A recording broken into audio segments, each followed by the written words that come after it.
Then they were shown words, and this was a priming paradigm, so the words were shown so quickly that subjects could not actually recognize them. Half the subjects were primed with neutral words.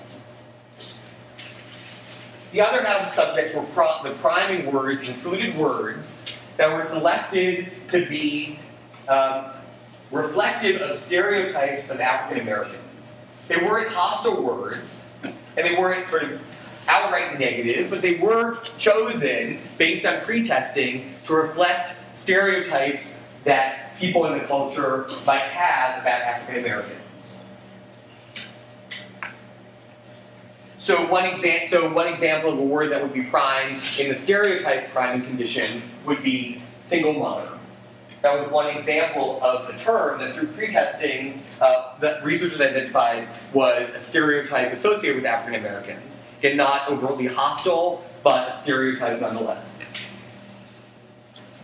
After being primed either with the neutral words or with the stereotype relevant words, subjects were given stories in which characters acted in ambiguous ways, sort of ambiguously, vaguely hostile ways.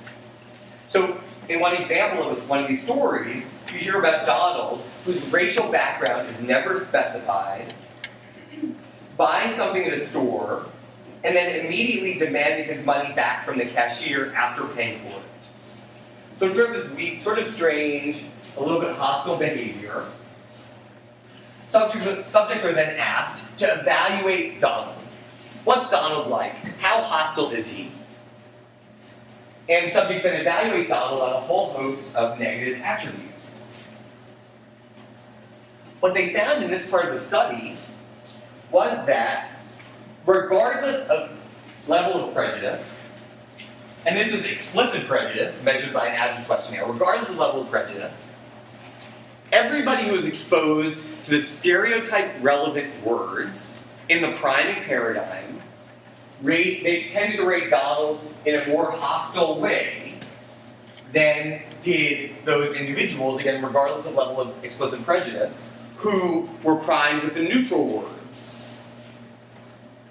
In other words, what the researchers argue is that the priming paradigm, where you're exposed to these stereotype relevant words, even though you're not consciously aware of them, they're sort of getting you thinking in a prejudice and stereotype way, and then even though Donald's race is never identified in the vignette, the activation of that stereotype then causes you to judge Donald in a more negative way.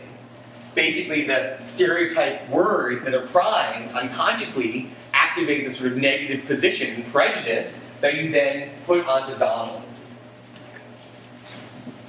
And this happened regardless of level of explicit prejudice, so we'll come to that part of the study in a second. Yeah? What was the questionnaire for? The questionnaire was basically an explicit prejudice questionnaire. It was done in the 70s, and they asked questions basically to say, like, what kind of prejudicial and stereotype attitudes do you have, to see what people would explicitly endorse. Because in the next part of the study, subjects were asked to list labels they associate with African Americans. So this is sort of a more conscious thing. And here, you see a relationship between the prejudicial attitudes as measured by the questionnaire and people's statements. Not surprisingly, people who had higher levels of prejudice, as indicated by the questionnaire, came up consciously with more negative terms in their descriptions. So in the conscious procedure, you see the conscious prejudice.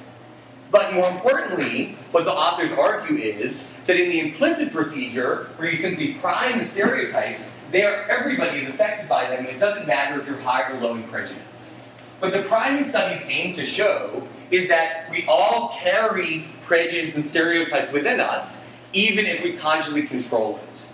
So that stereotypes can automatically and unconsciously influence our behavior, even though we may be the kind of person that is consciously trying to control our use of stereotypes.